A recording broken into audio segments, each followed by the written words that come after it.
green bean. So the topic that I decided to present is Auto-2 conservation efforts. And basically there are two environments, one environment A and one environment B. We need to figure it out if the number of frogs in environment A will be equal to number of frogs in environment B on the same day within 1000 days or not. And in the input contain four integers. The first digit means the starting number of frogs in environment A. Okay, don't care the x. Okay, we will just listen to me. So the first digit means the starting number of pods in environment A, means the number of pods before we start our experiment, and second digit is the number of new pods born every day in environment A. The third digit is almost same with the first digit, just the first digit is environment A while the third digit is environment B, and the fourth digit is also same with the second digit, just the second digit is environment A while the fourth digit is environment B. Okay, so we need to, so the output will be true if the number of fox in environment A will be equal to number of fox in environment B on the same day within 1000 days. If they will not be equal to, then we will print false.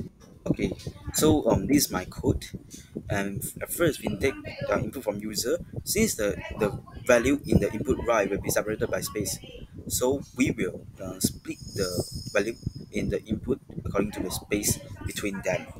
After we split it, we store it inside a list, and then we need to, because the when we receive input it will be string, we need one integer but not string, so we need to map integer to each value in the input. Okay, so it will be integer but not string, and then we need to assign the value to each variable. The value inside this bracket means the index of the list, since the index of the list usually will start by 0, and then you can refer to the command beside it for for the better understanding. We need to proceed to the for loop. For the range, it will have a starting value and a stopping value.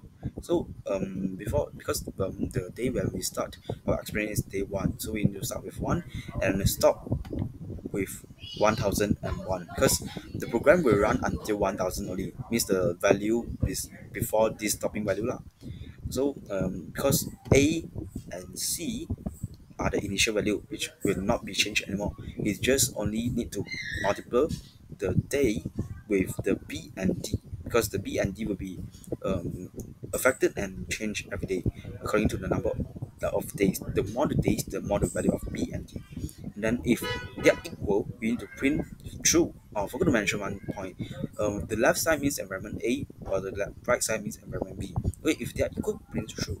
And then we need to break the whole diagram to prevent from running again and again. Okay, so if not, okay, so let's say if the day here is already equal to 1000, but it's still not print true, so it will automatically print false and end this program, because it's out of this range. And now we're going to run the code.